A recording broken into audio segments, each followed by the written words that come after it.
Toujours fils de Laerte, je te vois attentif à prévenir les pièges de l'ennemi. Et maintenant te voilà près des tentes d'Ajax, sur le bord de la mer, à l'extrémité du camp des Grecs, épillante et mesurante depuis longtemps les traces récentes de ses pas, afin de reconnaître s'il est dedans ou dehors. Ton instinct enquête, pareil à celui d'un limier de Laconie, a bien guidé tes pas. Oui, il est dans sa tente, le front dégouttant de sueur et les mains ensanglantées. Il n'est plus besoin que tu jettes à travers cette porte un regard curieux. Dis-moi seulement le sujet de tes recherches, et tu apprendras de moi ce que je sais. Ô Minerve, déesse que je chéris le plus, je reconnais ta voix. Et bien que tu sois invisible à mes yeux, tes paroles retentissent à mon oreille et frappent mon esprit, comme les sons éclatants d'une trompette tyrénienne. Et maintenant tu as bien compris que j'ai pillé un ennemi. C'est en effet le redoutable Ajax que je recherche. Il a commis cette nuit l'action la plus incroyable, s'il est vrai qu'il en soit l'auteur. Car nous ne savons encore rien de certain et nous flottons dans le doute. Aussi me suis-je chargé volontairement d'éclaircir nos soupçons. Tous les troupeaux que nous avions pris dans le butin ont été trouvés égorgés avec leurs gardiens eux-mêmes. Or, chacun l'accuse de ces meurtres, et un éclaireur m'a assuré l'avoir vu traverser à grands pas la plaine, seul, avec une épée fraîchement teinte de sang. Aussitôt j'ai suivi ces traces. Quelques indices me semblent certains, d'autres me troublent et je ne trouve rien de sûr. Mais tu es venu à propos, car en toute chose, par le passé comme dans l'avenir, je me laisse diriger par ta main. Je le savais, Ulysse, et depuis longtemps je suis venu veiller sur ta route pour favoriser ta chasse. Eh bien, maîtresse chérie, ai-je comme il faut employer mes peines? Oui, sans doute, puisqu'en lui tu as trouvé le coupable. Quel a donc été le motif de cette fureur insensée? Le ressentiment d'être frustré des armes d'Achille. Et pourquoi donc cette attaque contre nos troupeaux? Il croyait tremper ses mains dans votre sang. Ces coups étaient donc destinés aux Grecs, et il les eût frappés si je ne l'eusse observé. D'où lui venait tant d'audace et de résolution? Pendant la nuit, en secrète, il marchait seul contre vous. Est-ce qu'il a été près d'atteindre son but? Il touchait déjà aux tentes des deux généraux. Et comment a-t-il retenu son bras avide de sang? C'est moi qui, offrant à ses yeux de nombreuses visions, le privai de cette horrible jouissance, et tournai sa rage sur les troupeaux, butin confus dont vous n'aviez pas encore fait le partage, et que gardaient vos bergers. Il s'élança sur eux et en fit un grand carnage, en frappant à coups redoublés et croyait tantôt égorger de ses mains les deux Atrides, tantôt poursuivre un des autres généraux. Mais moi j'excitai les accès de son délire furieux et je l'égarais encore davantage. Enfin, las de verser le sang, il enchaîne les bœufs et ceux des animaux qu'il a épargnés et les emmène dans sa tente, pensant tenir non de vils troupeaux, mais des guerriers captifs. Et maintenant, il les tient enfermés et les déchire à coups de fouet. Je te rendrai témoin de cette frénésie, afin que tu puisses instruire tous les Grecs de ce que tu auras vu. Mais demeure ici avec confiance, et ne crains pas qu'il te fasse aucun mal, car je détournerai ses regards de manière à lui dérober ta vue. Holà, toi qui charges de liens les mains des captifs, c'est moi qui t'appelle, Ajax, sors de ta tente et viens ici. Que fais-tu, Minerve? Garde-toi de l'appeler. Demeure donc en silence, et ne conçois nulle terreur. Non, par les dieux, mais qu'il reste dans sa tente. Que crains-tu? Que peut-il arriver? N'est-ce pas toujours le même homme? Il fut toujours mon ennemi, et il l'est encore. N'est-il pas doux de rire d'un ennemi? Il me suffit qu'il ne sorte pas de sa tente. Crains-tu de voir en face un homme dans le délire? S'il avait sa raison, je ne le craindrais pas. Mais à présent, quoique tu sois près de lui, il ne te verra pas. Comment donc, s'il a toujours ses yeux pour revoir? Je couvrirai d'un nuage ses yeux, même clairvoyants. À la vérité, tout est possible quand un Dieu s'en mêle. À présent, garde le silence et reste à ta place où tu es. Je resterai, mais j'aimerais mieux être loin d'ici. Oh là, Jax, c'est pour la seconde fois que je t'appelle. Pourquoi t'inquiètes-tu si peu de celle qui te protège? Salut, ô Minerve, salut, fille de Jupiter. Oui, tu arrives à propos, et je t'offrirai de précieuses dépouilles en l'honneur de cette victoire. C'est bien dit. Mais raconte-moi ceci. As-tu bien trempé ton épée dans le sang des Grecs? Je puis m'en vanter, et je suis loin de le nier. As-tu aussi porté tes mains armées sur les Atrides? Si bien que jamais ils n'outrageront plus Ajax. Ils sont morts, si je te comprends bien. Morts, qu'ils viennent à présent me ravir mes armes, bien. Et le fils de Laerte, quel a été son sort? T'aurait-il échappé? Ce renard, ce vil roué, tu me demandes où il est? Oui, je parle d'Ulysse, ton adversaire. Spectacle charmant, ô ma maîtresse, il est là, dedans, enchaîné, car je ne veux pas encore qu'il meure. Que veux-tu donc faire, ou que prétends-tu y gagner? Je veux qu'attaché à cette colonne de mon foyer domestique, quel mal feras-tu donc à ce malheureux? Le dos ensanglanté de coups de fouet, il périsse. De grâce, ne meurtris pas ainsi le malheureux à coups de fouet. Minerve, je désire te complaire en tout le reste, mais ce châtiment sera le sien.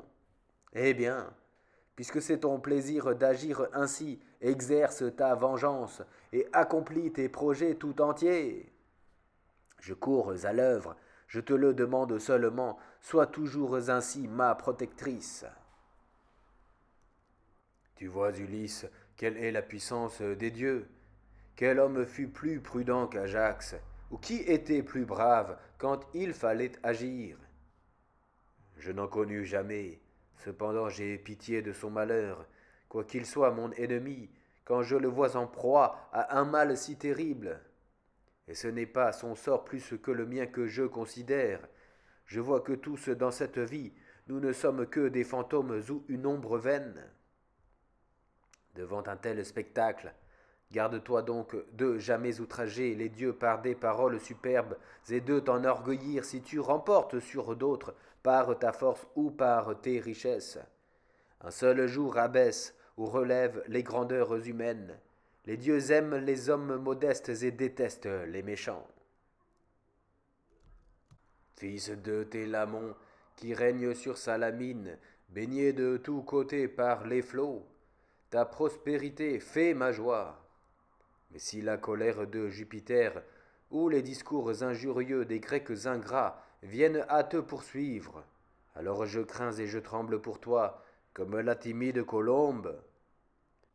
Et maintenant, de grandes vociférations, répétées à ton déshonneur, nous ont appris que la nuit dernière, t'élançant dans la prairie où paissent les coursiers, tu eus égorgé les troupeaux des Grecs et détruit ce qui restait encore du butin avec un fer étincelant. Ulysse ourdit lui-même ces sourdes calomnies, il les murmure à l'oreille et les persuade adroitement. Le mal qu'il dit de toi trouve aisément des crédules et chacun, insultant à tes malheurs, prend plus de plaisir à l'entendre que lui-même à le dire. Car le trait lancé contre les grandes âmes ne manque pas son but. De tels discours dirigés contre moi seraient crus à peine. C'est en effet contre l'homme puissant que l'envie se glisse. Et cependant les petits, sans le secours des grands, sont un faible rempart pour les États. Avec l'appui des grands, le faible devient fort, et le grand s'élève avec l'aide des petits. Mais il n'est pas possible aux insensés de comprendre ces sages maximes. Ce sont de tels hommes qui aujourd'hui se soulèvent contre toi, mais, ô roi, nous ne pouvons les repousser sans ta présence. Une fois en effet qu'ils se sont dérobés à tes regards, ils crient dans les airs comme un essaim de lâches oiseaux contre le vautour. Mais si tu parais aussitôt à l'aspect du grand vautour, saisi d'effroi, ils se cacheront en silence et resteront muets. Est-ce Diane, fille de Jupiter, traînée par des taureaux, étrange rumeur, mère de ma honte, qui a poussé ton bras contre les troupeaux de l'armée, soit que tu ne lui aies pas rendu grâce de quelque victoire, ou que tu l'aies frustré d'une riche dépouille, ou du fruit de ta chasse. Ou est-ce le dieu Mars, à la cuirasse des reins, irrité que tu aies mal reconnu, ses secours dans les combats, qui a vengé son affreron par les pièges de cette nuit?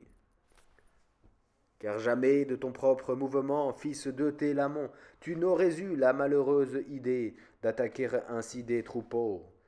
Il faut qu'un dieu t'ait infligé ce coup funeste. Que du moins Jupiter et Apollon répriment les propos outrageantes des Grecs. Si c'est une calomnie clandestinement semée par les Atrides ou par un rejeton de la race infâme de Sisyphe, ô roi, je t'en conjure, ne reste pas plus longtemps ainsi enfermé dans ta tente au bord de la mer, en butte à des bruits insultants. Lève-toi donc, sors de cette retraite où tu languis depuis trop longtemps dans l'inaction, loin des combats, fomentant le mal fatal envoyé du ciel. Cependant, l'insolence de tes ennemis se déchaîne sans crainte. Comme le feu allumé dans un bois par les vents, tout se lance sur toi des sarcasmes amers, et moi je suis en proie à la douleur. Défenseur des vaisseaux d'Ajax, issus de l'antique Érectée, quel sujet de pleurs pour nous qui prenons intérêt à la noble famille de Télamon.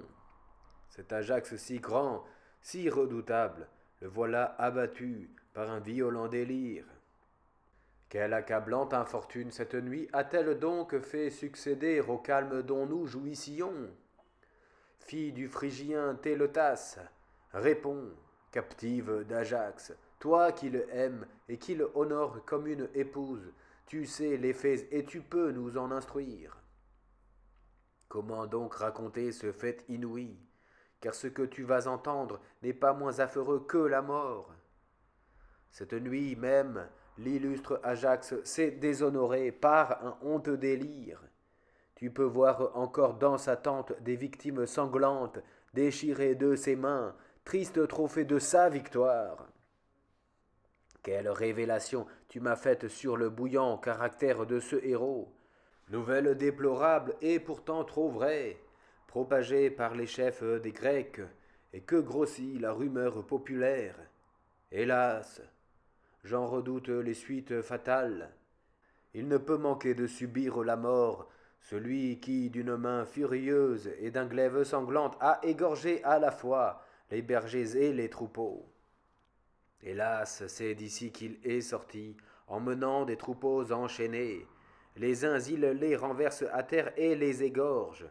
Aux autres ils leur ouvrent les flancs et les déchirent. Puis, saisissant de béliers aux pieds blancs, à l'un il arrache la tête et la langue, et les jette au loin. L'autre il le lie, dressé contre une colonne, avec une large courroie.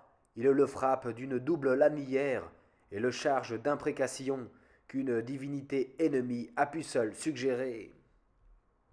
C'est à présent donc qu'il faut, la tête enveloppée de voile, nous dérober d'un pas rapide, ou prendre place sur les bancs d'un agile navire, et franchir la mer à force de rames, tant sont vives les menaces des Atrides contre nous.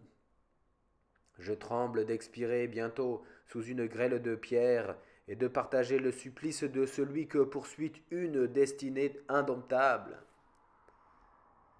Elle cesse de le poursuivre, sa fureur s'est calmée, comme l'impétueux Notos quand il s'élève sans éclairs étincelants.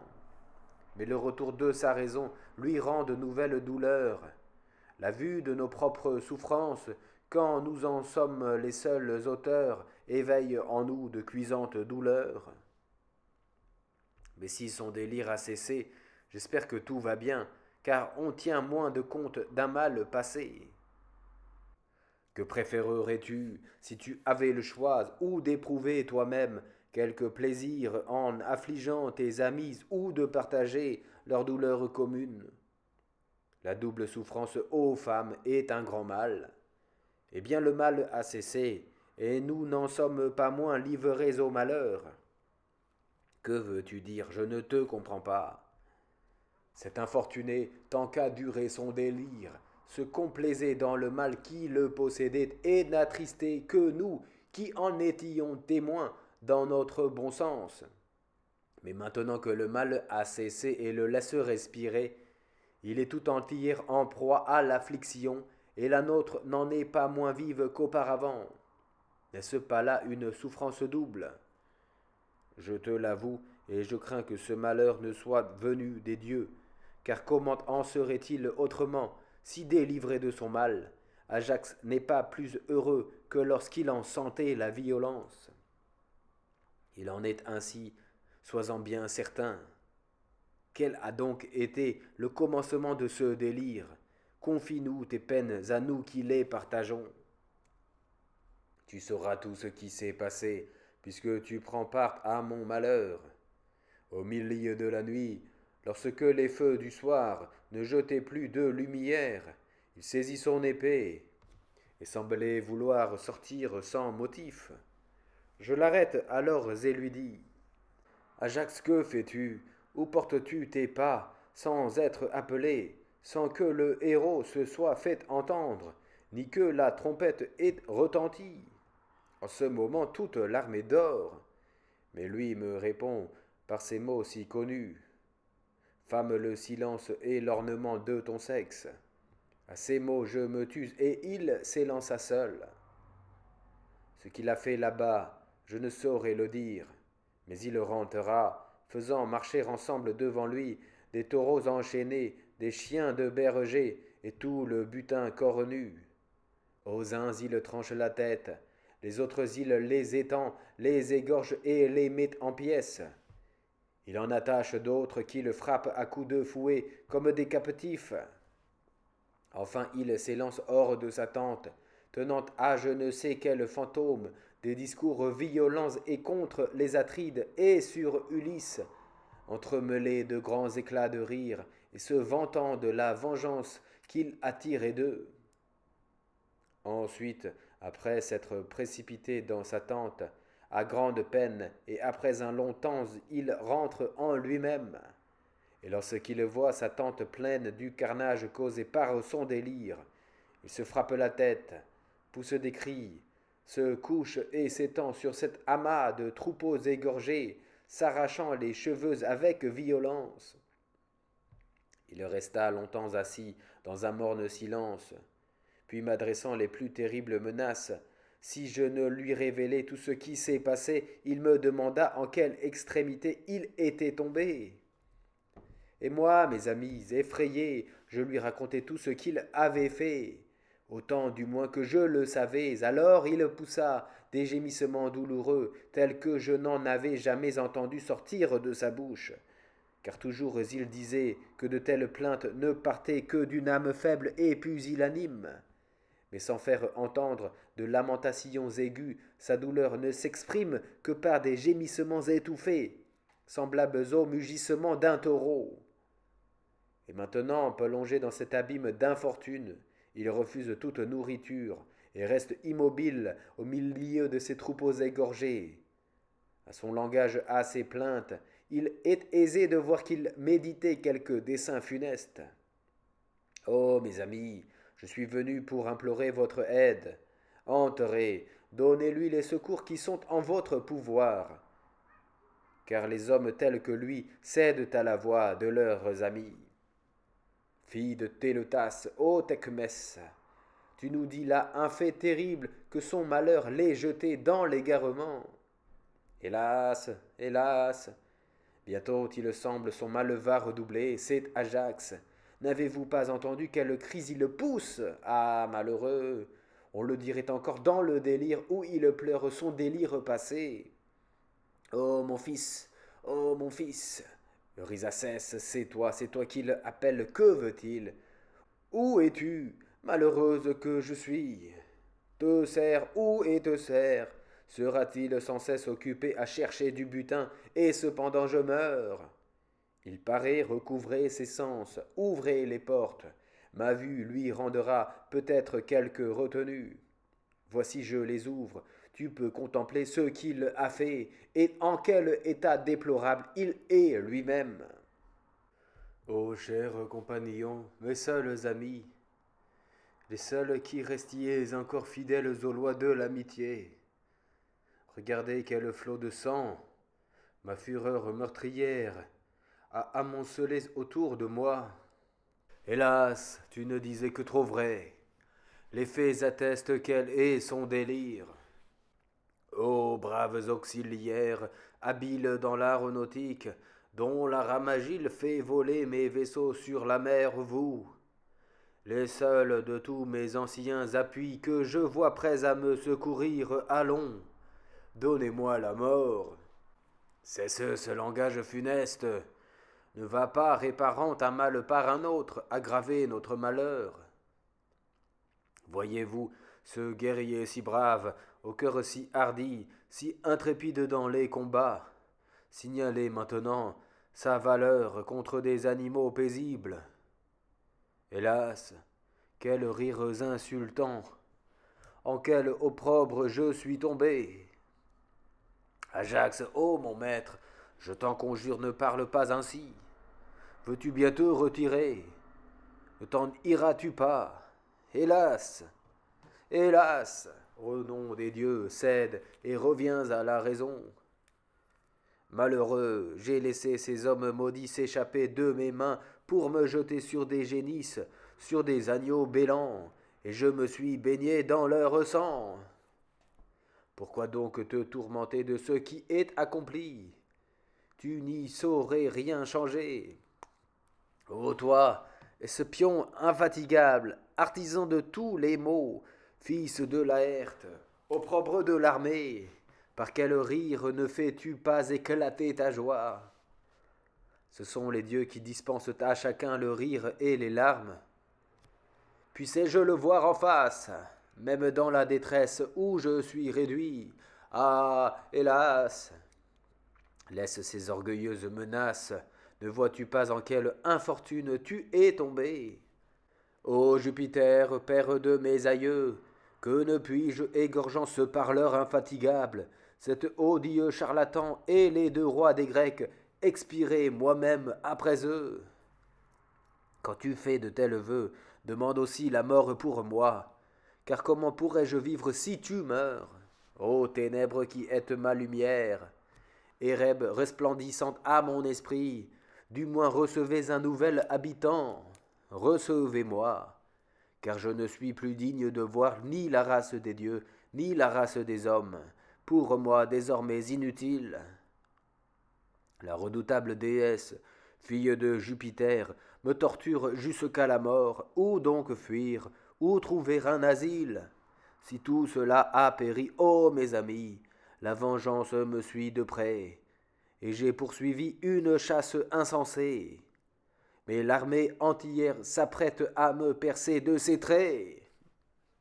Infortuné, faut-il qu'un homme de sens profère de telles choses que jusque alors il n'eût osé dire? Ô fleuve qui coulait dans la mer, grotte baignée par les flots, prairie qui couvrait le rivage, assez et trop longtemps vous m'avez retenu devant toi. Mais vous ne me verrez plus jouir de la lumière, non, vous ne me verrez plus, que l'homme avisé comprenne. Ô du Scamandre, voisine de nos camps, si favorables aux Grecs, vous ne verrez plus ce héros, je puis le dire avec orgueil, le plus grand des guerriers que la Grèce ait envoyé devant toi, aujourd'hui me voilà déchu, déshonoré. Je n'ose ni modérer, ni approuver tes plaintes, dans les malheurs où je te vois tomber. Hélas, qui eût jamais pensé que mon nom convint si bien à mes malheurs? Je ne puis trop en répéter les lettres douloureuses, tant sont grands les mots qui m'accablent. De cette même terre de Lida, où mon père reçut le plus beau prix de la victoire, il revint dans sa patrie, couvert d'une gloire sans tache, et moi, son fils venu sur ce même rivage de Troie, avec un courage digne de lui, je me signale par autant d'exploits, et je meurs ainsi déshonoré parmi les Grecs. Cependant j'en suis certain, si Achille de son vivant eût voulu disposer de ses armes par un jugement, et en faire le prix de la leur, nul autre que moi ne les eût possédés. Mais aujourd'hui les Atrides ont tout fait pour les livrer au plus méchant des hommes, au mépris de ma bravoure. Ah, si mes yeux, si mes sens abusés n'eussent trompé ma volonté, c'eût été là leur dernière injustice. Mais au moment où j'allais frapper, une déesse invincible qui porte l'épouvante, la fille de Jupiter, a égaré mon bras, en m'inspirant un affreux délire, et souillé mes mains du sang de ces vils troupeaux.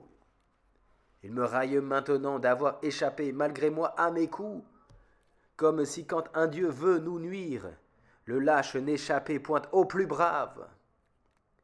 Que dois-je donc faire à présent, moi, visiblement haï des dieux, détesté de l'armée des Grecs, en horreur à la ville de Troie et à la contrée tout entière? Irai-je, quittant notre flotte et ses rivages et abandonnant les Atrides, traverser la mer Égée pour retourner dans ma patrie? De quel front aborderai-je mon père Télamon? De quel œil me verra-t-il revenir sans gloire, privé des récompenses dont sa valeur fut honorée? Non, je ne puis plus supporter cette idée. Dois-je donc, m'élançant sur les remparts des Troyens, les combattre corps à corps, me signaler par un coup d'éclat et enfin mourir? Mais ce serait faire la joie des Atrides. Non, ce n'est point ce qu'il faut. Je dois chercher une voie sûre de montrer à mon vieux père que son sang n'a pas dégénéré. Il est honteux pour un homme de désirer une longue vie quand il ne peut espérer de soulagement à ses maux. Quelle joie, en effet, peut nous donner un jour ajouté à un autre en présence de la nécessité de mourir? Je ne fais aucun cas du mortel qui se repaît de vaines espérances, mais vivre ou mourir avec gloire est le devoir d'un homme de cœur, telles sont mes maximes. Personne, Ajax, ne dira jamais que ce langage ne soit sincère et qu'il ne parte du fond de ton cœur. Calme-toi cependant, laisse ces pensées funestes et livre-toi aux conseils de tes amis. Ajax, ô mon maître, il n'est pas de plus grand mal pour les hommes que la servitude. J'étais né d'un père libre et distingué entre tous les Phrygiens par ses richesses, et aujourd'hui je suis esclave.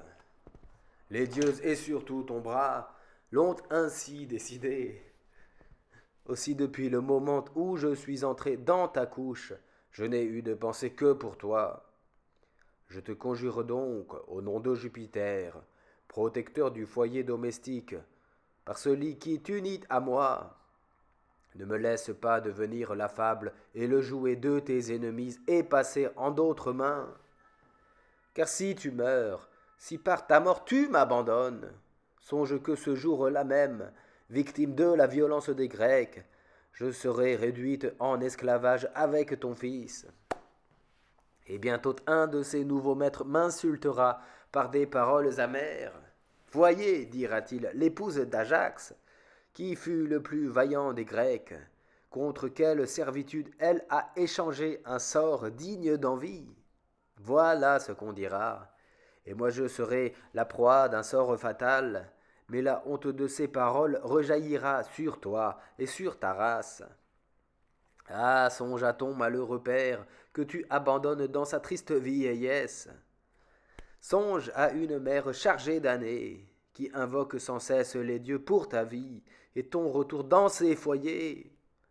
Prends aussi pitié de ton fils.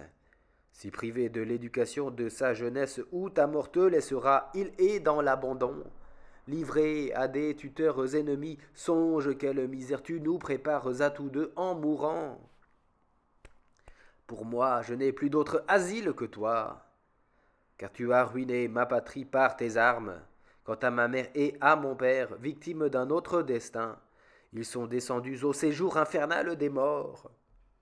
Ai-je une autre patrie, une autre fortune que toi? En toi seul est tout mon salut. Eh bien, conserve de moi quelques souvenirs. L'homme ne doit point oublier ce qui a pu lui plaire. Car un bienfait en engendre toujours un autre. Mais celui qui perd la mémoire du bien qu'on lui a fait ne saurait être un cœur généreux. Jacques, je voudrais voir ton cœur saisi de la même compassion que moi. Tu louerais alors ces paroles. Elle peut compter sur mes éloges si elle ose exécuter mes ordres.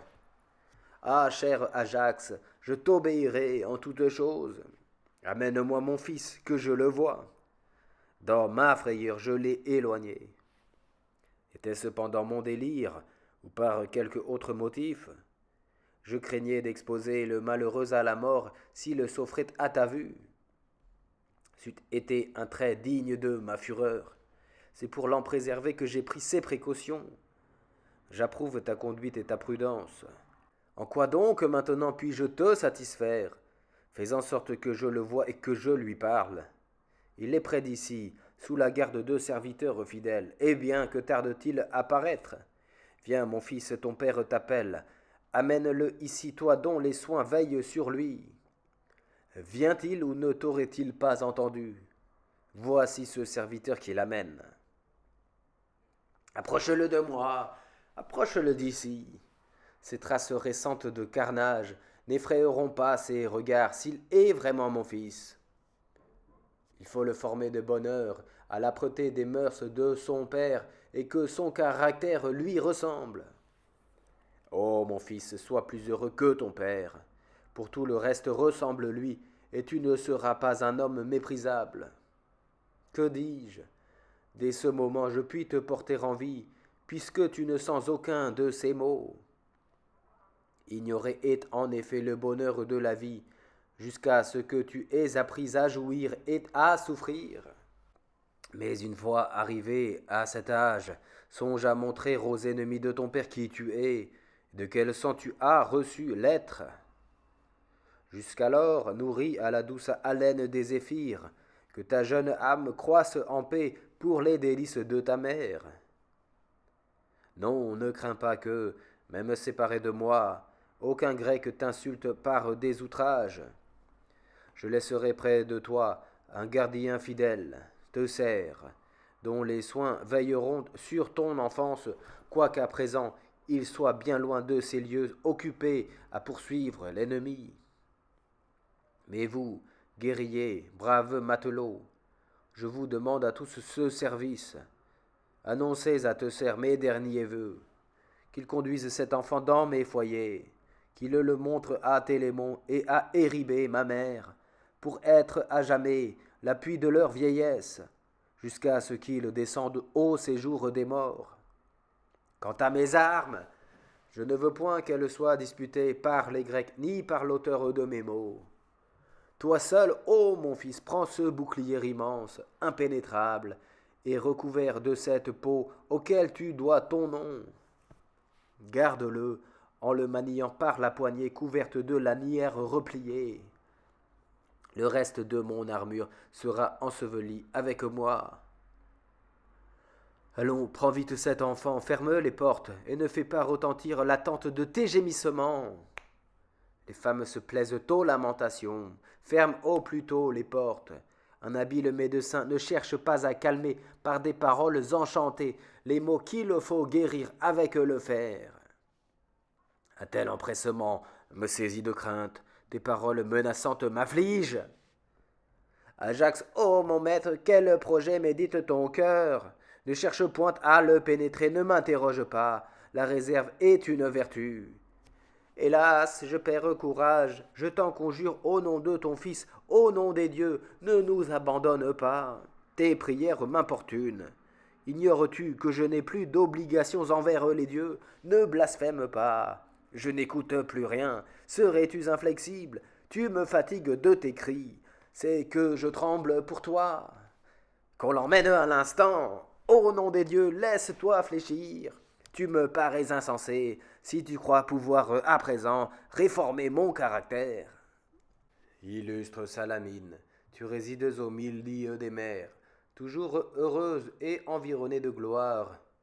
Et moi malheureux, voilà bien longtemps que j'attends la conquête des champs par le cours de l'Ida, sans honneur, continuellement tout flétri par le cours invariable des années, gardant encore la triste espérance de descendre un jour à l'odieux et ténébreux séjour de Pluton.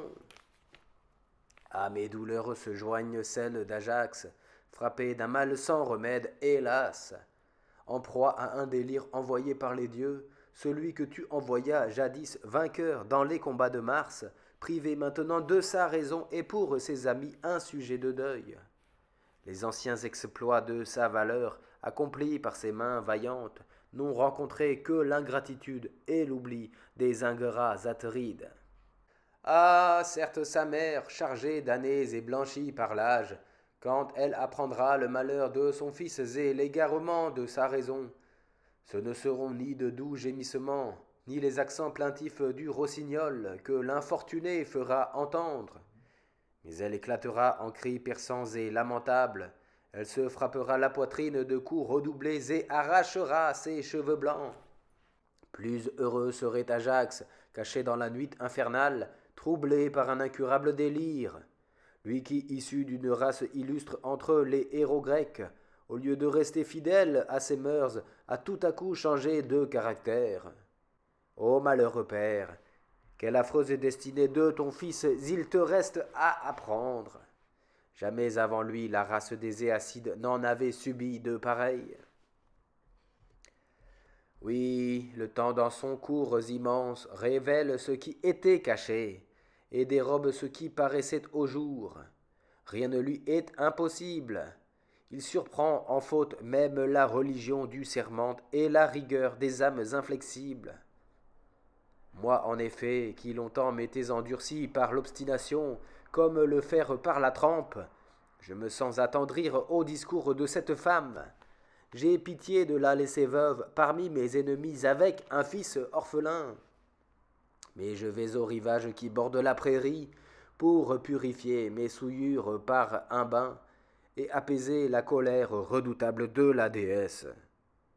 Puis je chercherai quelque lieu désert et j'y cacherai mon épée, cette arme qui me fut si funeste, dans le sein de la terre, loin de tous les regards.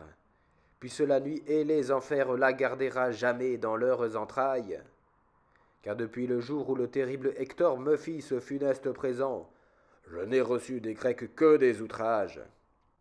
Tant est vrai cet adage que les dons d'un ennemi ne sont point des dons et non rien que de fatal. Désormais donc je saurai céder aux dieux et j'apprendrai à vénérer les Atrides. Ils sont les chefs, il faut donc leur obéir. Et peut-il en être autrement? Partout en effet, la force et la vigueur cèdent au rang. Ainsi les frimas de l'hiver se retirent à l'approche de l'été fertile. Le char obscur de la nuit s'éloigne pour laisser briller l'astre éclatant du jour. Les vents, quand leur fureur s'apaise, calment à leur retour la mer mugissante. Et le sommeil, maître du monde, relâche ses chaînes et ne nous tient pas continuellement sous ses lois. Et nous, ne saurons-nous donc pas modérer nos passions? Pour moi, je le saurai. J'ai appris tout récemment qu'il fallait haïr notre ennemi comme s'il pouvait nous aimer un jour. Je veux à mon tour aimer et servir mon ami comme s'il pouvait cesser de l'être. En effet, pour la plupart des hommes, le port de l'amitié n'a rien de sûr, mais à cet égard tout ira bien. Toi, femme, rentre, et prie soigneusement les dieux d'accomplir les vœux de mon cœur. Vous, compagnons, donnez-moi les mêmes marques d'affection, et quand Cerf sera venu, dites-lui de se souvenir de moi, et de vous montrer une égale bienveillance. Pour moi je vais où je dois aller, vous faites ce que je vous demande, et bientôt peut-être apprendrez-vous que, malgré le malheur qui m'accable à présent, je suis sauvé. Je tressaillis de plaisir, et je vole sur les ailes de la joie, ô Pan, qui parcourt les mers du sommet des roches du Silène couverts de neige. Apparais-nous, toi qui présides aux danses des dieux, viens figurer avec nous celles de Nisa et de Gnos, qu'un instinct naturel t'a enseigné. Car à présent, je veux figurer des danses. Qu'Apollon, roi de Délos, franchisse la mer d'Icare, vienne se mêler à nous, et me soit toujours propice. Mars a dissipé le délire funeste qui voilait les regards d'Ajax. Maintenant encore, maintenant luit un jour pur et brillant. Ô Jupiter, qui nous permet d'approcher des vaisseaux rapides, depuis qu'Ajax, oubliant ses douleurs, a rendu aux dieux avec un soin religieux les honneurs qui leur sont dus. Le temps vient à bout de tout, et rien ne peut plus me paraître incroyable, puisque Ajax a renoncé aux terribles querelles et à son ressentiment implacable contre les Atrides. Ami, je veux vous apprendre une nouvelle. Teucer arrive à l'instant des montagnes de la Mysie. Et à peine était-il au milieu du camp qu'il est outragé par tous les Grecs à la fois. Du plus loin qu'ils le virent s'avancer, ils l'entourèrent de tous les côtés et l'accablèrent d'injures, l'appelant le frère d'un furieux, conjuré contre l'armée, et disant que rien ne pourrait les empêcher de l'écraser sous une grêle de pierres. Enfin ils en vinrent jusqu'à tirer les épées hors du fourreau. Cependant la discorde arrivée au comble de la fureur s'arrêta, calmée par les paroles et l'intervention des vieillards. Mais où est Ajax pour que je lui fasse ce récit à lui-même, car il faut tout révéler à ses maîtres. Il n'est point dans sa tente, mais il vient de sortir, occupé de nouvelles pensées conformes à son nouveau caractère. Hélas, hélas, c'est trop tard que l'on m'a envoyé, ou je suis venu trop lentement. Qu'a-t-on négligé de ce qu'il fallait faire? Teucer ne voulait point qu'Ajax sortît de sa tente avant que lui-même ne fût arrivé. Mais il est sorti dans les intentions les plus sages afin d'apaiser la colère des dieux. Ce sont là des paroles pleines de folie, si la prophétie de Calchas est véritable. Quelle est-elle? Que sait-il donc là-dessus? Voici ce que j'ai su et dont moi-même j'ai été témoin. Calchas, sortant de l'assemblée des rois et quittant les Atrides, a pris la main de Teucer avec amitié, et il lui a dit et recommandé de faire tous ses efforts pour retenir Ajax et l'empêcher de sortir de sa tente s'il voulait le retrouver vivant. Car ce jour seul encore, ajouta-t-il, la colère de la divine Minerve le poursuivra pendant toute la journée qui luit à présent. En effet, les hommes les plus élevés, mais dépourvus de prudence, sont précipités par les dieux dans un abîme de misère, disait le devin, quand, oubliant qu'ils sont mortels, ils ont des sentiments peu conformes à leur nature.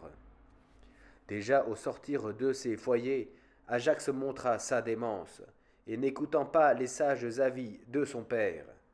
Celui-ci lui disait « Mon fils, sois jaloux de vaincre, mais toujours de vaincre avec l'appui des dieux. » Il répondit dans son fol orgueil « Mon père, avec les dieux un lâche même peut obtenir la victoire.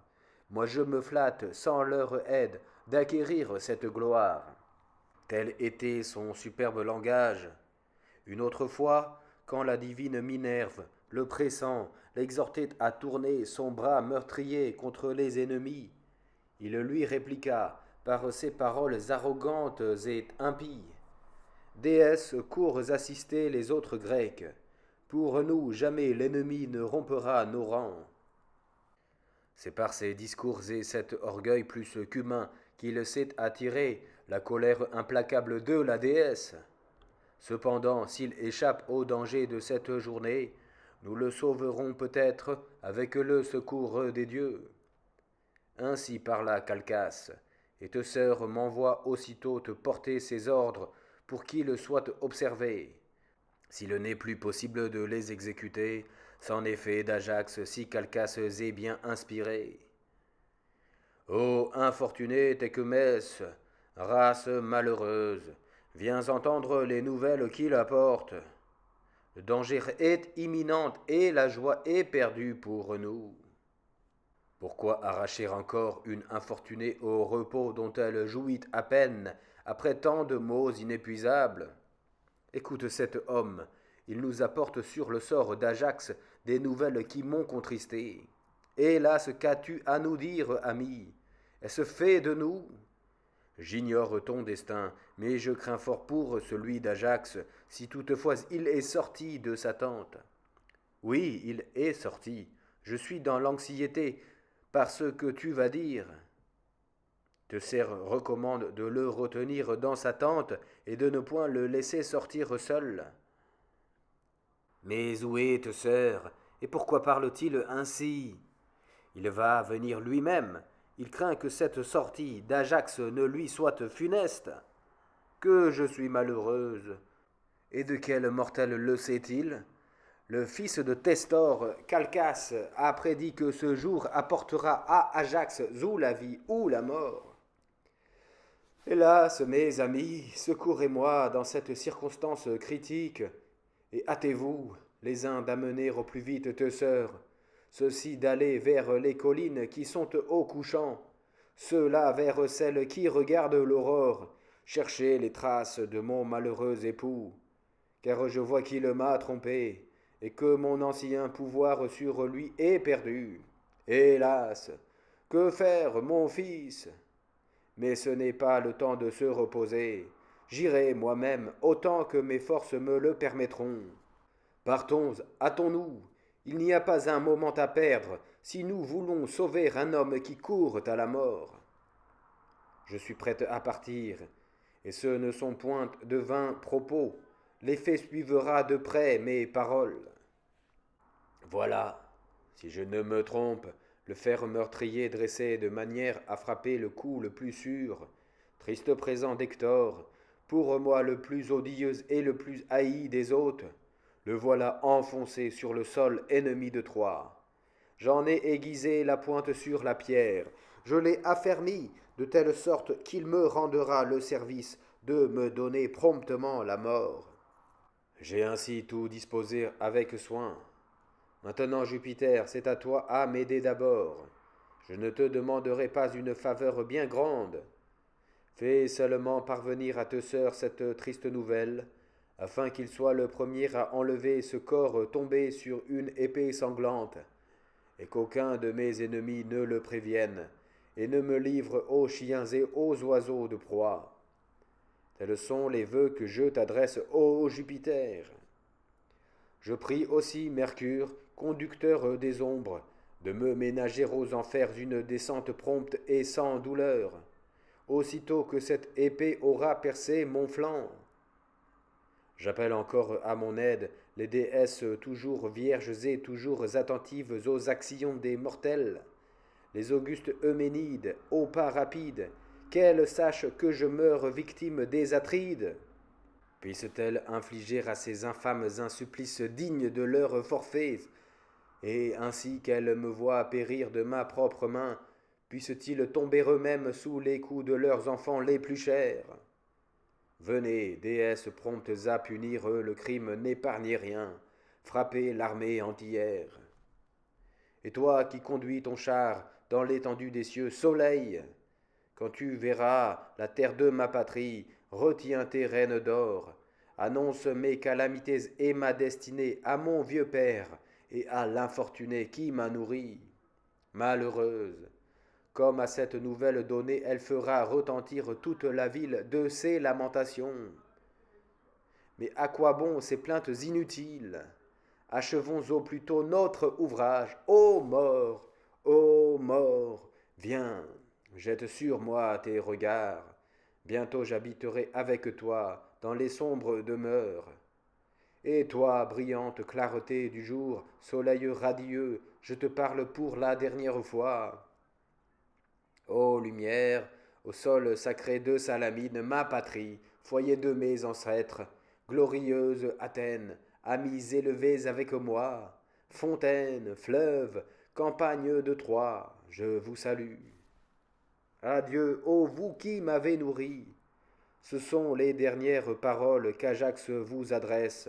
Je dirai le reste aux enfers. Fatigue sur fatigue met le comble à la fatigue. Où en effet ne suis-je point allé, et nulle part je n'ai pu rien apprendre. Voici, j'entends quelque bruit. Ce sont nos compagnons, ceux qui partagent nos recherches. Qu'y a-t-il donc? J'ai parcouru tout le côté du camp qui regarde l'Occident. Avez-vous trouvé? Beaucoup de fatigue et rien de plus. Mais du côté du soleil levant non plus, je ne l'ai pas rencontré. Quel mortel, quel pêcheur laborieux, vigilant attentif à sa proie, quelle nymphe du mont Olympe ou des fleuves du Bosphore me dira si elle a aperçu ce farouche guerrier? Il est pénible d'avoir avec de longues fatigues fait une course inutile, sans pouvoir découvrir cet homme tout affaibli qu'il est. Hélas, malheur à moi! Quelle est cette voix sortie du bois voisin? Ah, malheureuse! C'est sa captive que je vois, sa triste épouse Tecmès, livrée au désespoir. C'en est fait de moi, mes amis, je me meurs, je suis perdu. Qu'y a-t-il donc? Ajax est là, gisant, percé d'une blessure récente, auprès d'un glaive dont il s'est secrètement frappé.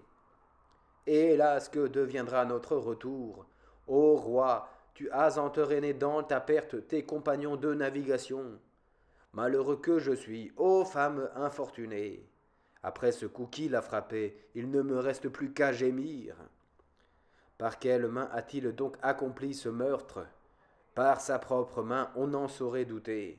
Cette épée enfoncée dans la terre et sur laquelle il s'est jeté l'accuse assez. Hélas, quel est mon malheur! Tu t'es frappé sans être secouru par aucun ami. Et moi, dans mon aveuglement, dans mon incurie, j'ai négligé de veiller sur toi. Où est-il, où donc est-il, ce guerrier indomptable, cet Ajax dont le nom est si funeste? Vous ne le verrez point. Je l'envelopperai tout entier des longs plis de ce voile, car nul, pas même un ami, ne pourrait soutenir la vue de ces flots de sang noir qui sortent de ses narines et de la plaie sanglante dont il s'est frappé. Hélas, que faire? Quel ami enlèvera son corps? Où est Teucer? S'il arrivait qu'il viendrait à propos pour rendre avec nous à son frère mort les derniers devoirs. Ô malheureuse Ajax, quelle sorte indigne de ta gloire, car pour tes ennemis même tu es un objet digne de larmes. Ton cœur inflexible méditait donc depuis longtemps de terminer ainsi la destinée funeste de tes malheurs infinis. Tels étaient nuit et jour les gémissements qui s'échappaient de ton cœur implacable, exhalant avec une violente passion des menaces terribles contre les Atrides. Il ouvrit certes une grande source de maux, ce jour où les armes d'Achille furent proposées pour prix de la valeur. Hélas, malheureuse, une douleur poignante déchire ton cœur, je le sais. Hélas, je ne m'étonne point que tes gémissements redoublent, ô femme, quand tu viens de perdre un tel ami. Tu peux, il est vrai, comprendre mon malheur, mais moi seul, j'en connais l'étendue, j'en conviens. Hélas, mon fils, quel joug va peser sur nous, quels maîtres nous sont réservés. Quoi? Les impitoyables Atrides ajouteraient cet outrage à votre douleur? puissent les dieux l'empêcher. Ces maux ne seraient point arrivés sans la volonté des dieux. Ils en ont par trop appesanti le fardeau. Voilà pourtant la trame funeste que la fille de Jupiter, la redoutable Pallas, a ourdie en faveur d'Ulysse. Ainsi, dans son âme perfide, le patient Ulysse nous outrage et rit des mots qu'a enfanté le délire. Hélas, hélas, et les deux Atrides partagent ces rires insolents. Qu'il rit donc et qu'il se réjouisse de ces mots. Peut-être quoiqu'ils ne l'aient point recherché vivant, ils pleureront sa mort à l'heure du combat. Ainsi les insensés ne connaissent le prix du bien qu'ils possèdent qu'après l'avoir perdu. Cette mort plus amère pour moi qu'agréable pour eux a été douce pour Ajax, car en se la donnant lui-même, il a atteint l'objet de ses vœux. Qu'ont-ils à se railler de lui? C'est par la volonté des dieux qu'il est mort et non par la peur. Qu'Ulysse donc se livre à de vains outrages. Ajax n'est plus aux 1000 d'eux. C'est à moi qu'il a laissé, en partant, la douleur et les larmes. Hélas, malheureux à moi. Silence, je crois entendre la voix de Teucer poussant des cris que lui arrache son malheur. Ô Ajax chéri, frère bien-aimé, en est-ce donc fait de toi, comme l'a renommé le public? Il a cessé de vivre, ô Teucer, ce n'est que trop vrai. Hélas, au sort cruel qui pèse sur moi. Dans une telle infortune, ô malheureux que je suis, malheureux, il est juste de pleurer. Ô douleur accablante, trop, hélas, ô Teucer. L'infortuné, où donc est son fils? En quel lieu de la terre troyenne? Il est seul dans la tente. Que ne l'amenez-vous ici à l'instant même, de peur qu'un de ses ennemis ne l'enlève comme un lionceau délaissé? Allez, courez, hâtez-vous. Trop souvent on insulte les morts une fois dans la tombe. Tout à l'heure Teucer, Ajax encore vivant confiait à tes soins ce fils que tu protèges. Ô spectacle le plus douloureux qui ait jamais frappé ma vue! Ô course de toutes celles que je fis, la plus affligeante pour mon cœur, lorsque, apprenant ta destinée, j'allais, cher Ajax, à la poursuite de tes traces. En effet, la renommée, aussi prompte que la voix d'un dieu, avait publié parmi tous les Grecs que tu avais cessé de vivre. À cette nouvelle, alors éloigné de toi, je pleurais. À présent je te vois et je meurs. Hélas! Eh bien, découvrez ce corps, je veux contempler mon malheur dans toute son étendue. Ô trop cruelle résolution, ô spectacle horrible, quel avenir de douleur ta mort me prépare. En quel lieu, chez quel mortel pourrais-je porter mes pas, moi qui dans tes maux ne te fus d'aucun secours? Certes, Télamon, ton père et le mien, m'accueillera avec un visage serein et bienveillant quand il me verra revenir sans toi. Ne dois-je pas m'y attendre? Jamais plus heureuse nouvelle n'appela le sourire sur ses lèvres. Gardera-t-il le silence? Quel outrage m'épargnera-t-il? Il dira que je suis le fils illégitime d'une captive que je t'ai abandonnée, cher Ajax, par crainte, par lâcheté, ou même par artifice, pour posséder après ta mort ton palais et tes richesses. Ainsi parlera ce vieillard irascible, aigri par son grand âge, car rien n'excite et exaspère. Et enfin je serai chassé de ma patrie, et traité non en homme libre, mais en esclave. Voilà les mots qui m'attendent dans mes foyers. Ici devant 3000 ennemis et peu de défenseurs. Voilà tout ce que ta mort me donne. Hélas, que dois-je faire? Comment te détacherai-je, malheureux, de ce fer cruel dont le fil meurtrier a tranché tes jours? Pensais-tu qu'un jour Hector, apeuré son trépas, causerait ta perte?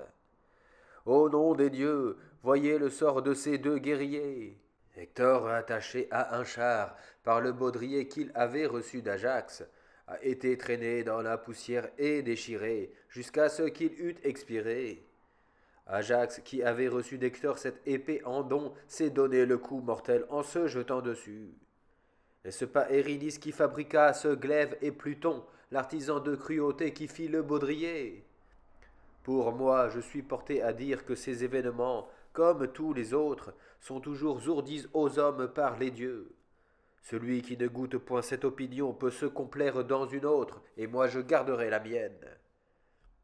Ne prolonge pas ces discours, songe plutôt à ensevelir ce guerrier, et à trouver ce que tu auras bientôt à répondre, car j'aperçois un ennemi, et peut-être vu son méchant naturel, vient-il rire de nos mots? Quel est donc celui de nos guerriers que tu vois, Ménélas, pour lequel nous sommes venus sur ces bords? Je le vois de si près, il est facile à reconnaître. Oh là, je te défends de porter les mains sur ce cadavre. Je t'ordonne de le laisser dans l'état où il est. Pourquoi donc jettes-tu ces paroles arrogantes? Telle est ma volonté, et la volonté de celui qui commande à l'armée. Ne saurais-tu alléguer quelque motif? C'est qu'en lui nous espérions amener ici un allié et un ami des Grecs, et nous avons trouvé un ennemi plus dangereux que les Phrygiens. Lui qui a tramé la perte de l'armée entière est venu la nuit pour nous égorger. Et si un dieu n'eût arrêté ses efforts, nous aurions souffert le destin qu'il a subi lui-même. Nous eussions péri de la mort la plus honteuse, et il vivrait. Mais un dieu a détourné ses coups et les a fait tomber sur des troupeaux et des pâtres. Aussi il n'est point d'homme assez puissant pour lui donner un tombeau, et son corps jeté sur le sable du rivage, il deviendra la pâture des oiseaux de mer. D'ailleurs, ne laisse pas ton orgueil s'emporter trop loin, car si pendant sa vie nous n'avons pu le soumettre à notre volonté, nous le pourrons du moins après sa mort, et malgré toi, nos bras sauront t'y contraindre. Jamais tant qu'il vécut, il ne voulut m'écouter. Cependant, c'est le propre d'un mauvais citoyen de ne pas vouloir obéir à ses chefs. Jamais en effet, les lois n'auront de force dans un État où ne règne pas la crainte. Une armée n'est point sagement conduite si elle n'a pour premier rempart la crainte et le respect. Un homme, quelle que soit sa force, doit songer que le moindre mal peut l'abattre. Celui qui a la crainte et l'honneur pour guide, celui-là, sache-le bien, est en sûreté. Mais où règne la licence d'outrager et de faire ce que l'on veut, songe qu'avec le temps un tel état tombera du fait de la prospérité dans un abîme de maux. Maintenons donc une crainte salutaire, et ne nous flattons pas de ne racheter jamais par de justes peines un injuste plaisir. Ils ont chacun leur tour. Ajax était fougueux et violent. Aujourd'hui c'est moi qui commande. Je te défends de l'ensevelir, ou crains en le mettant dans le tombeau d'y tomber toi-même. Ménélas, après avoir fait entendre de si sages maximes, ne sois pas toi-même outrageux envers les morts. Je ne m'étonnerai plus jamais qu'un homme qui n'est rien par sa naissance fasse quelque faute, lorsque des hommes qui se prétendent bien nés se permettent de semblables discours. Reprends en effet tes paroles dès le début. Ne dis-tu pas l'avoir amené ici comme allié des Grecs? Mais n'est-il pas venu de lui-même, libre et indépendant? Où as-tu été son chef? Quand a-t-il été donné de commander les peuples qu'il tirait de sa patrie? Tu es venu comme roi de Sparte, et non comme le nôtre. Et tu n'avais pas plus de droit sur lui qu'il n'en avait sur toi. Tu es toi-même venu ici comme subordonné. Tu ne fus jamais le chef de l'armée entière, ni celui d'Ajax. Règne donc sur les tiens et réprimande-les avec ces arrogantes paroles.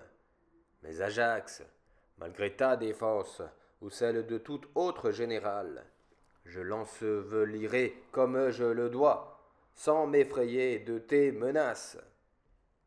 Il ne combattait pas pour ton épouse, comme les mercenaires, mais pour les serments par lesquels il s'est lié, et nullement pour toi, car il estimait trop peu les hommes sans mérite. Maintenant amène une escorte de héros, fais venir le général, je ne m'inquiéterai pas de tes jacquetances, tant que tu seras ce que tu es. Je n'aime pas un tel langage dans le malheur. En effet, des reproches, quelque mérités qu'ils puissent être, blessent toujours. Cet archer a l'air de ne pas manquer d'orgueil. C'est que l'art où j'excelle n'est point un art méprisable. Quelle serait ta fierté si tu portais le bouclier? Même sans armes, je te combattrais armé de toutes. Oh, que ta langue nourrit un terrible courage! La fierté est permise quand on a pour soi la justice. Est-il donc juste de faire triompher mon assassin? Mon assassin, la chose est étrange. Tu es mort et tu vis? C'est qu'un Dieu m'a sauvé, mais dans l'intention d'Ajax, j'étais mort. N'outrage donc pas les dieux qui ont sauvé tes jours. Voudrais-je donc enfreindre leur loi? Oui, en ne permettant pas d'ensevelir les morts. Ce sont mes propres ennemis, car la chose est malséante. Est-ce qu'Ajax fut jamais ton ennemi? Notre haine était mutuelle, toi aussi tu le sais. Tu fus surprise à lui dérober des suffrages. Ce fut la faute des juges et non la mienne. Tu saurais ourdir encore bien d'autres trames. Ce discours pourra coûter cher à quelqu'un. Pas plus, je pense, qu'il ne t'en coûtera à toi-même. Je ne te dis qu'un mot, on ne l'ensevelira point. Je ne répondrai qu'un mot, il sera enseveli. J'ai vu un homme hardi de la langue, qui encourageait les matelots à partir avec l'orage, mais qui, au fort de la tempête, semblait avoir perdu la voix, se cachait sous son manteau, et se laisser fouler aux pieds par le dernier des matelots. Ainsi toi et tes vaines clameurs, une tempête violente, éclatant du sein d'un léger nuage, vous aura bientôt dissipé. Et moi, j'ai vu un homme plein de folie, qui insultait aux mots des autres, un homme assez semblable à moi, et d'un caractère aussi peu endurant, lui dit: Garde-toi de maltraiter les morts, sinon apprends que tu seras puni. Voilà les avis qu'il donnait à ce malheureux. Cet insensé, il est devant mes yeux, et si je ne me trompe, c'est toi-même. Y a-t-il là quelque énigme? Je sors, car je rougirai qu'on me vit gourmander par des paroles celui que je puis réduire par la force. Pars donc! Car moi je rougis encore plus d'entendre un insensé débiter tant de sottises. D'une grande querelle sortira un combat. Mais ne perds pas de temps, ô Teucer. Hâte-toi de creuser une sépulture où Ajax est un tombeau, cher à jamais à la mémoire des hommes. Mais voici fort à propos le fils et l'épouse d'Ajax qui s'avancent pour honorer la tombe de ce guerrier malheureux.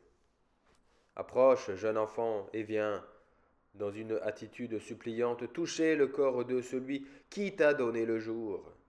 Reste à ses genoux, tenant en main l'offrande religieuse de ma chevelure, celle de ta mère et la tienne. Si quelque homme de l'armée osait ici employer la violence pour te séparer de ce cadavre que lui-même, pour prix de son crime, il gise loin de sa patrie, privé de sépulture, et soit retranché de sa race, comme ces cheveux que je coupe. Veille sur lui, mon enfant, que personne ne t'en sépare. Garde-le, tiens-le étroitement embrassé, et vous montrez que vous êtes des hommes. Veillez sur eux et défendez-les, jusqu'à ce que je revienne, après avoir préparé le tombeau d'Ajax, malgré leur résistance. Quelle sera donc la dernière de ces années malheureuses, et quand le temps cessera-t-il de ramener pour nous les souffrances toujours renaissantes des fatigues de la guerre, devant cette Troie superbe, ruine et opprobre des Grecs. Ah, que n'a-t-il disparu dans les airs ou dans la demeure commune de Pluton, celui qui enseigna aux Grecs l'usage funeste des armes et les guerres mortelles, aux travaux sans cesse renaissants, celui-là fut le fléau des hommes. Celui-là m'a ravi, la joie des couronnes et des coupes profondes, les doux accents de la flûte, hélas, et les plaisirs nocturnes des amours. Il m'a privé des amours, oui, des amours. Hélas, étendu sur ce rivage, dans mon abandon, je laisse mes cheveux s'abreuver des rosées fréquentes, triste souvenir de Troie. Autrefois, contre les craintes de la nuit et contre les traits ennemis, le vaillant Ajax était mon rempart. Mais maintenant il est la proie d'une divinité odieuse. Quel plaisir me reste-t-il désormais? Que ne suis-je à l'ombre des bois qui couronnent le promontoire de Sunium et ses vagues retentissantes pour saluer les murs sacrés d'Athènes? J'ai hâté mon retour, j'ai aperçu le chef de l'armée Agamemnon marchant vers ces lieux à pas précipités. Son air m'annonce des paroles sinistres. On m'annonce que tu oses impunément proférer contre nous des paroles outrageantes, toi, le fils d'une captive. Sans doute, si tu avais été nourri par une noble mère, tu étalerais bien de l'arrogance et tu marcherais la tête haute, puisque toi qui n'es rien, tu as combattu pour un homme de rien. À t'en croire, nous ne sommes les chefs ni de l'armée, ni de la flotte, ni le tien. Et Ajax, en venant ici, ne dépendait que de lui-même. N'est-ce pas une honte d'entendre ce langage d'un esclave? Et pour quel homme encore fais-tu éclater tant d'audace? Où a-t-il été? Qu'a-t-il fait que je n'ai fait moi-même? Après lui, n'y a-t-il plus d'hommes parmi les Grecs? Certes, nous avons eu tort d'établir un combat pour les armes d'Achille. Si, au dire de Teucer, nous sommes convaincus d'injustice, et si, vous tous, quand vous avez été vaincus, loin de céder à la pluralité des voix, ne cessez de nous attaquer par des injures ou de venger votre défaite par des perfidies. Et que deviendrait, après de tels exemples, la stabilité des lois, si repoussant ceux qui ont été jugés dignes des prix, nous mettions les vaincus à la première place? Mais cet état de choses ne peut se souffrir, car ce n'est ni la force du corps, ni la haute stature qui fait notre puissance, c'est la sagesse qui donne la supériorité en tout lieu. Le bœuf le plus robuste obéit au fouet léger qui le ramène dans le sillon. Je prévois qu'on pourrait bien t'appliquer aussi ce remède si tu ne reviens à la raison. Toi qui, pour homme privé de vie, es déjà une vaine ombre, nous insultes avec tant d'orgueil et d'audace. Ne sauras-tu te modérer? N'iras-tu pas, connaissant ta naissance, chercher quelque homme libre qui nous parle pour toi? Car c'est en vain que tu voudrais me parler, je ne te comprendrai pas. Je n'entends point la langue des barbares. Puissiez-vous tous deux devenir raisonnables, je ne saurais vous rien dire de mieux.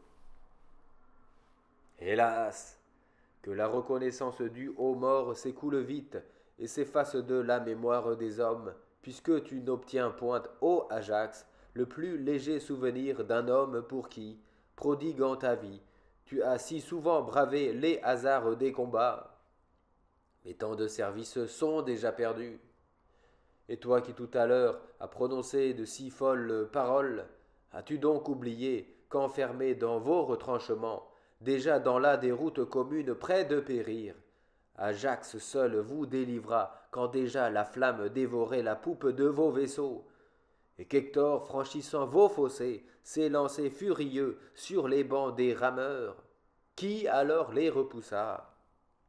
N'est-ce pas lui, ce même Ajax, qui selon toi ne combattit jamais de pied ferme? Toutes ces actions ne sont-elles pas les siennes? Et lorsque, pour combattre Hector seul à seul, il tira au sort, il n'attendit pas des ordres, il ne jeta pas dans le casque une boule de terre humide pour éviter la chance. Il en mit une qui, par sa légèreté, dut sortir du casque la première. Voilà ce qu'il a fait, et j'étais avec lui, moi, vil esclave, fils d'une mère barbare. Malheureux, quel est ton aveuglement d'oser tenir un tel langage? Ignores-tu que ton aïeul, le vieux Pélops, fut un barbare, un Phrygien? Qu'Ateré ton père fut le plus impie des hommes, lui qui servit à son frère dans un festin les membres de ses propres enfants. Toi-même tu naquis d'une Crétoise, que son père surprit en flagrant délit avec un homme, et ordonna de jeter dans la mer pour être la pâture des poissons. Et issu d'une telle famille, tu viens me reprocher ma naissance, moi fils de Télamon, de ce héros qui, en récompense de sa rare valeur, obtint ma mère pour sa compagne, reine par sa naissance, fille de Laomédon, glorieux présent donné par le fils d'Alcmène. Digne fils de cette noble race, laisserai-je déshonorer ceux qui sont issus du même sang, et que maintenant, dans une si grande infortune, tu veux priver de sépulture, et tu ne rougis pas de le dire. Mais sache-le bien, si tu te permets cet outrage contre lui, l'outrage nous sera commun à tous trois, puisque enfin il me sera plus glorieux de combattre et de mourir pour lui que pour ton épouse ou celle de ton frère. Songe-y donc, ce n'est plus mon intérêt, mais le tien. Si tu me fais la moindre offense, tu regretteras bientôt de n'avoir pas montré plus de timidité que d'audace contre moi. Ô roi Ulysse, sache que tu es venu à propos si c'est pour terminer et non pour aigrir leur dispute. Qu'y a-t-il? J'ai en effet entendu de loin les cris des Atrides sur ce mort vaillant. N'avons-nous pas, ô Ulysse, entendu tout à l'heure d'insolents discours de la bouche de cet homme? Quel discours? Car je pardonne à l'homme qu'on injurie de répondre par d'autres outrages. Je l'ai traité avec mépris, comme il m'avait traité moi-même. Qu'a-t-il donc fait qui dut offenser? Il prétend ne pas laisser ce corps sans sépulture, et même il prétend l'ensevelir malgré moi. Est-il permis à un ami de te dire la vérité, sans rompre l'accord qui règne entre nous? Parle, autrement je serais bien insensé, moi qui te regarde comme l'ami le plus cher que j'ai parmi les Grecs. Écoute donc, je te conjure par les dieux de ne pas priver si inhumainement cet homme de la sépulture. Ne te laisse pas emporter par la violence à un degré de haine qui te fasse fouler aux pieds la justice. Sans doute il fut dans l'armée le plus ardent de mes ennemis depuis le jour où je remportai les armes d'Achille. Cependant, quel qu'il ait été à mon égard, je ne lui ferai point l'injustice de nier qu'il fut après Achille le plus brave des Grecs qui sommes venus devant toi. Tu serais donc injuste de le priver des honneurs auxquels il a droit, car ce serait offenser non pas lui, mais les lois divines. L'homme de bien ne doit pas poursuivre après la mort celui même dont il aurait été l'ennemi pendant sa vie. Ainsi, Ulysse, tu prends sa défense contre moi. Sans doute, je haïssais quand il était beau de haïr. Toi aussi, ne dois-tu pas triompher du mort? Ô Atride, ne t'applaudis pas d'un indigne avantage. Il n'est pas facile à un roi d'être juste, mais il est facile d'écouter les conseils de sages amis. L'homme de bien doit obéir à ceux qui ont le pouvoir. Cesse ce langage, c'est vaincre que de céder à ses amis. Souviens-toi quel fut l'homme que tu veux épargner. Il fut mon ennemi, mais il était généreux. Que prétends-tu donc? Respectes-tu à ce point un ennemi mort? La vertu est plus puissante sur moi que la haine. Les hommes ainsi faits sont des mortels inconstants. Que de gens amis aujourd'hui, qui demain seront ennemis. Approuves-tu donc qu'on ait de tels amis? Je n'ai pas l'habitude d'approuver une âme inflexible. Tu feras si bien que nous passerons aujourd'hui pour des lâches. Non, mais pour des hommes justes aux yeux de tous les Grecs. Tu me conseilles donc de laisser ensevelir ce cadavre? Oui. Ne descendrai-je pas moi-même un jour au tombeau?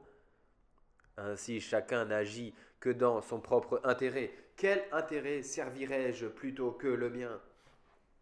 On dira que ce fut ton œuvre et non la mienne. Quoi que tu fasses, tu seras partout un homme de bien. Sache bien cependant qu'il n'est point de service plus grand que je ne sois prête à te rendre. Mais lui, et sur cette terre et dans les enfers, il me sera toujours également odieux. Toi, tu peux agir à ton gré. Qui voudra, Ulysse, te disputer le titre de sage, quand tu le montres ainsi, serait un insensé. Et maintenant, je déclare désormais à Teucer que je suis l'ami d'Ajax autant que j'étais son ennemi. Je veux honorer avec vous ses funérailles, lui rendre mes soins. Ne rien négliger enfin des devoirs que les mortels doivent aux grands hommes. Généreux Ulysse, je puis te combler d'éloges. Tu as bien démenti mes craintes. Tu étais pour lui le plus odieux des Grecs, et tu es le seul qui lui porte secours. Seul, tu n'as point consenti à insulter son cadavre, comme ce général en délire et son frère, qui voulait le priver ignominieusement de sépulture. Puisse Jupiter, maître de l'Olympe, et l'implacable Érinis, et la justice, dispensatrice des châtiments, punir ces méchants, comme ils le méritent, de l'indigne outrage qu'ils ont voulu faire à ce héros. Pour toi, fils du vieux Laerte, je n'ose te laisser toucher à ce tombeau, dans la crainte de déplaire à l'ombre d'Ajax, mais j'accepte tes autres secours, et si tu veux amener quelqu'un de tes guerriers, nous le verrons sans peine. C'est moi qui exécuterai le reste. Sache que tu t'es montré envers nous comme un homme de bien. Je voulais du moins accomplir ce devoir, mais s'il ne t'est pas agréable que j'y prenne part, je me retire en t'approuvant. C'est assez trop de temps s'est déjà écoulé, hâtez-vous de creuser une tombe. Vous, placez sur la flamme un trépied profond, pour le bain sacré. Qu'une troupe de guerriers aille chercher son armure dans sa tente. Toi, jeune enfant, embrasse avec tendresse les flancs de ton père, et soulève-les avec moi, autant que tes forces le permettent. Le sang noir qu'il rejette de sa bouche n'a pas encore perdu sa chaleur. Vous tous, ses amis, venez accourir, rendez les derniers devoirs à cet homme qui rassemblait toutes les vertus, et qu'aucun mortel, j'ose le dire, ne surpassait de son vivant. Certes, l'expérience apprend des choses aux mortels, mais avant d'en avoir été témoin, nul devin n'en peut prévoir l'issue.